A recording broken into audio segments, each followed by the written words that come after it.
आई am Mohammad Azharuddin Sheikh. आज हम जो ईरा का नया वर्जन हुआ है उसके क्वेश्चंस देखेंगे। तो सबसे पहले हम इसे स्टार्ट करेंगे। ये फर्स्ट स्टेप हमने पहले किया था। तो अगर समझो अगर आपके मार्क्स गलत भी हो गए हो तो आप उसको री एग्ज़ाम कर सकते हैं और एनालिसिस रिपोर्ट में आप देख सकते हैं कि कौन से क्वेश्चंस आपके गलत हुए। जो पहला वाला गलत हुआ उसको 0 मार्क्स मिले, बाकी सबको 1, और उसका मिलाकर एक सेशन का 1 मार्क्स होगा। अब हम करेंगे start exam. Which set of people have the earning opportunities through freelancing. Freelancing मतलब एक ऐसा प्लेटफॉर्म है जहाँ से हम काम कर सकते हैं घर से और कहीं से इंटरनेट की मदद से, और उससे अर्निंग कर सकते हैं अगर आपके पास कुछ स्किल है। तो अब ये चेक बॉक्सेस है। चेक बॉक्सेस मतलब इसमें 2 या फिर 2 से ज़्यादा, चारों भी हो सकते हैं ऑप्शंस, एक नहीं होगा। तो इसमें सेलेक्ट करना होगा। तो पहला ऑप्शन है कि क्या एक स्पेसिफिक ग्रुप लगेगा कुछ स्किल्स के साथ, कि क्राइटेरिया एज का, तो एज क्राइटेरिया नहीं होता है फ्रीलांसिंग में। Who can only work full time, जो पूरा दिन काम कर सकते हैं वो, ये भी नहीं होगा।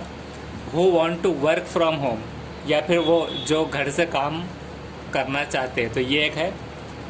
Who wish to work and earn money by utilising their skill, जो उनकी स्किल का यूटिलाइज करके पैसे कमाना चाहते हैं, तो ये भी कर सकते हैं। इसको करने के बाद यहाँ सेव करना है। नेक्स्ट है one who aspires to work in 21st century needs to have an ability to learn new concepts, tools, technologies, unlearn the old ones and relearn the new techniques and processes. तो ये उसका सही जवाब है। Gain loss इसलिए नहीं होगा क्योंकि गेन मतलब कुछ पाना, लॉस मतलब हारना, तो यहाँ पर आप हार नहीं रहे हैं। अनलर्न मतलब ओल्ड वंस को नहीं सीखते हुए नई चीज़ें सीख रहे हैं, और टेक्निक्स को रीलर्न कर रहे हैं। हम कुछ टेक्निक्स इस्तेमाल करते रहते हैं तो उसको डबल से दोबारा पढ़ रहे हैं। लाइक रिमूव क्लिक नहीं होगा। तो लर्न, अनलर्न एंड रीलर्न, ये उसका जवाब है। In gig economy you can find a huge scope in freelancing and new career opportunities. Gig economy में आप कुछ अच्छे बड़े पैमाने पे स्कोप देख सकते हैं फ्रीलांसिंग में, और न्यू करियर बना सकते हैं, तो सही है, ट्रू। इन दिस कोर्स, इस कोर्स में you will be introduced to job readiness skills in different sectors. तो अगर आपने जॉब रेडीनेस का कोर्स में अप्लाई किया हुआ है तो जॉब रेडीनेस, और आईटी अवेयरनेस में अगर किया हुआ होगा तो फिर उसका अलग होगा।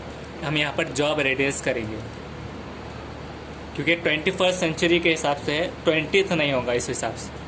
विच of these are the correct coexistent ways in which freelancing is mainly done.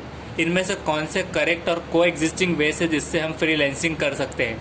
Face to face remote, अब अगर कोई बंदा यूएसए में है तो उसको जाकर मिल तो नहीं सकेंगे हम, तो करके फेस टू फेस नहीं है। Physical space, cyber space. Physical space उसको कहते हैं कि आप कहीं पर जाकर काम कर सकते हैं उसके ऑफिस में, अगर वो ऑफिस प्रोवाइड करता है। और साइबर स्पेस मतलब जो इंटरनेट की मदद से, sitting at office, sitting at home, ये मतलब ऐसा कि वही फलिया छिलने में जैसा कि इसमें इंटरनेट का कंसेप्ट नहीं समझ में आ रहा है, तो ये नहीं करना है। For one client, for many clients, एक और मैनी क्लाइंट्स। तो क्लाइंट्स का कंसेप्ट जब कुछ सेल करते हैं, हमारा खुद का कंपनी है, तो जब उसके क्लाइंट के टर्म में आएगा फिजिकल स्पेस, साइबर स्पेस, हम इसमें से करेंगे। अब इसको हम कर देंगे एंड एग्जाम। यहाँ से ई से एम तक सेलेक्ट करके भी इसको ड्रैग ड्रॉप कर देने पर कंफर्म कर सकते हैं। ओके करने पर यहाँ पर बताएगा कि आपको 5 में से 5 मिल गए।